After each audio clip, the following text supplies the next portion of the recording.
اعوذ باللہ من الشیطان الرجیم بسم اللہ الرحمن الرحیم السلام علیکم ورحمۃ اللہ وبرکاتہ۔ میں حافظہ افرا جاوید اسلام آپ سب سے مخاطب ہوں اپنے یوٹیوب چینل انفینٹ اسلام میں آپ سب کو خوش آمدید کہتی ہوں۔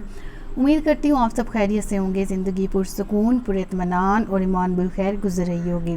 جیسا کہ آپ سب کو علم ہے کہ ہمارا جو سیشن سٹارٹ ہے اس میں ہم قوموں کے احوال کے بارے میں پڑھ رہے ہیں، اور سب سے پہلے ہم نے حضرت نوح علیہ السلام کا ذکر پڑھا، ان کی قوم کے احوال کے بارے میں، ان کی قوم کے انجام کے بارے میں پڑھا، پھر حضرت ہود علیہ السلام اور ان کی قوم عاد کے بارے میں پڑھا۔ آج کے لیکچر میں ہم حضرت صالح علیہ السلام کا تعارف اور ان کی قوم کے احوال کے بارے میں پڑھیں گے۔ تو چلتے ہیں سب سے پہلے حضرت صالح علیہ السلام کے تعارف پر۔ آپ اللہ رب العالمین کے مشہور پیغمبر ہیں اور آپ کو قوم سمود کی طرف نبی بنا کر بھیجا گیا تھا۔ اب قوم سمود کے بارے میں ایک چیز ذہن نشین رکھیں کہ قوم سمود کو عاد ثانیہ بھی کہا جاتا ہے، یعنی عاد اولا قوم عاد حضرت ہود علیہ السلام کی قوم، اور عاد ثانیہ مینز حضرت صالح علیہ السلام کی قوم، ٹھیک ہے۔ عاد ثانیہ مینز دوسری عاد، چونکہ قوم عاد جو عاد اولا ہے اس کے بعد یہ والی قوم جانشین بنائی گئی تھی قوم عاد کی، اور وہ ان کا نسب بھی عاد سے ملتا ہے، عاد نامی بادشاہ سے اور شخص سے، اس وجہ سے اس قوم کو عاد ثانیہ بھی کہا جاتا ہے۔ کلیئر ہے؟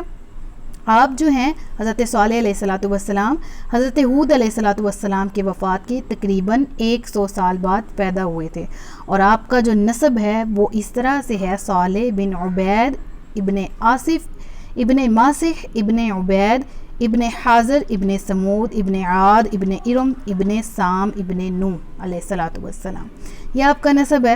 اور آپ کی قوم کے بارے میں اگر ہم پڑھیں تو قوم سمود جو ہے وہ اس کا کچھ اس طرح سے تعارف بنتا ہے کہ سمود بھی ایک شخص کا نام تھا جو اس قوم کا جد امجد تھا۔ جد امجد مینز بزرگ، بڑا، ٹھیک ہے، اور اس کی اولاد سے جو ہے وہ نسل چلی، اس کی قوم کو قوم سمود کہا جانے لگا۔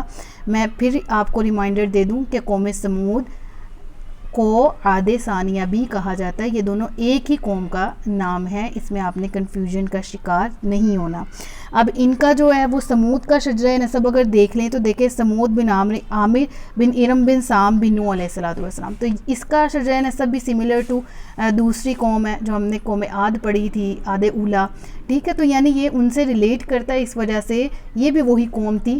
اس کے 100 سال بعد کے ڈیوریشن کے بعد یہ جو قوم تھی اس میں بگاڑ پیدا ہوئے، تو حضرت ہود علیہ السلام کو نبی بنا کے بھیجا گیا تھا، ٹھیک ہے۔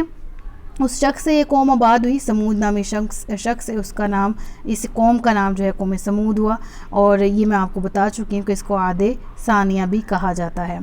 اس کے بعد ہم پڑھ لیتے ہیں کہ یہ قوم کہاں آباد تھی، اس کا گھر کہاں تھا، یہ لوگ کہاں رہتے تھے۔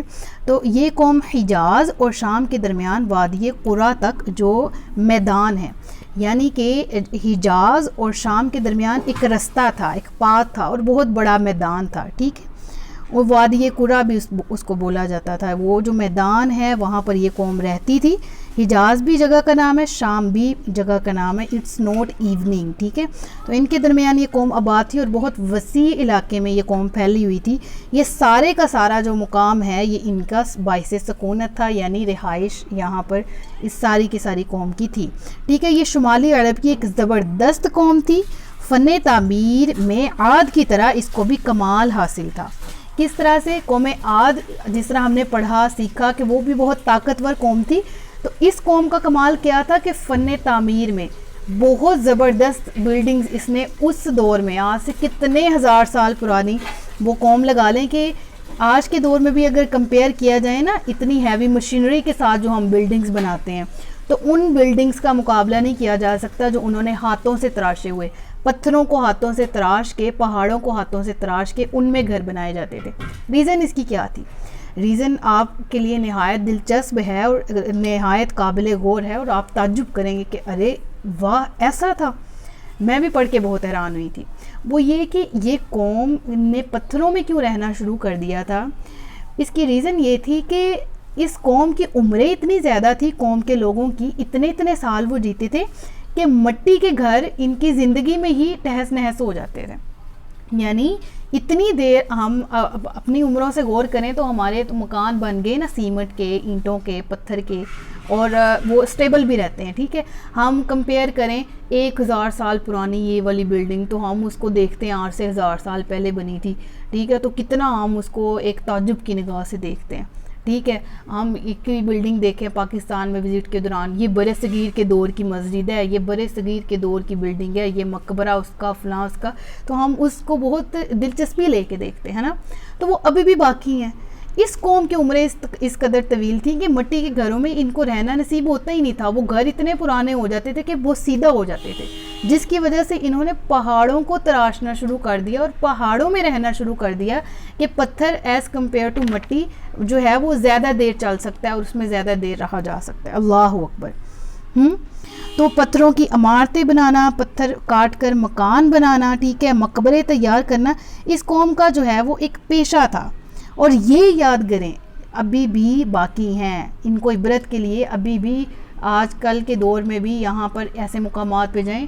قرآن کریم فرماتا ہے کہ تم چلو اور دیکھو زمین میں، حال دیکھو ان قوموں کا کیا انجام ہوا جو مجھے جھٹلانے والے تھے. تو ایسی جگہوں پر جانا اور عبرت حاصل کرنے کی نیت سے جانا اسلام میں الاؤ ہے.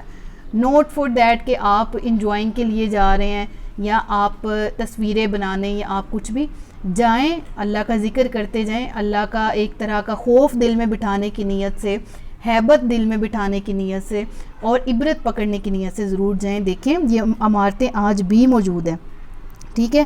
اور آگے پڑھتے ہیں. اور یہ ایک پکچر میں نے ایڈ کی تھی اور یہ پکچر مجھے ملی ہے انٹرنیٹ سے، ٹھیک ہے. تو یہ میں نے کسی کتاب سے نہیں لی، انٹرنیٹ سے جب میں سرچ کر رہی تھی تو مجھے ملی.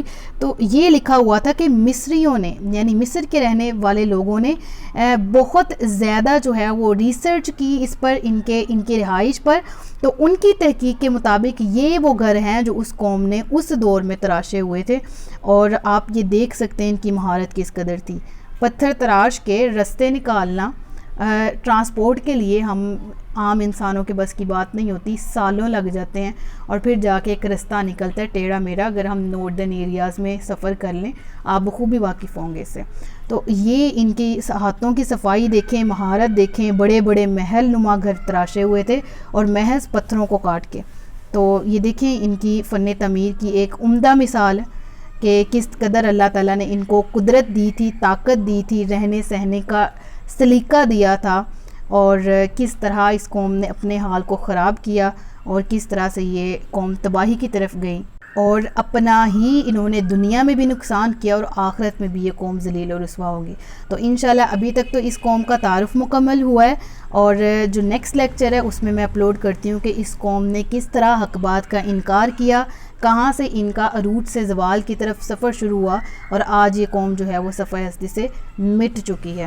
تو میرے ساتھ رہیے گا انشاءاللہ عز و جل. نیکسٹ لیکچر میں آپ کو باقی کی ڈیٹیلز دوں گی. تب تک کے لیے اپنا بہت سا خیال رکھیے گا، مجھے دعاؤں میں یاد رکھیے گا. تاجدار ختم نبوت زندہ باد. پاکستان ہمیشہ زندہ باد. السلام علیکم ورحمۃ اللہ وبرکاتہ.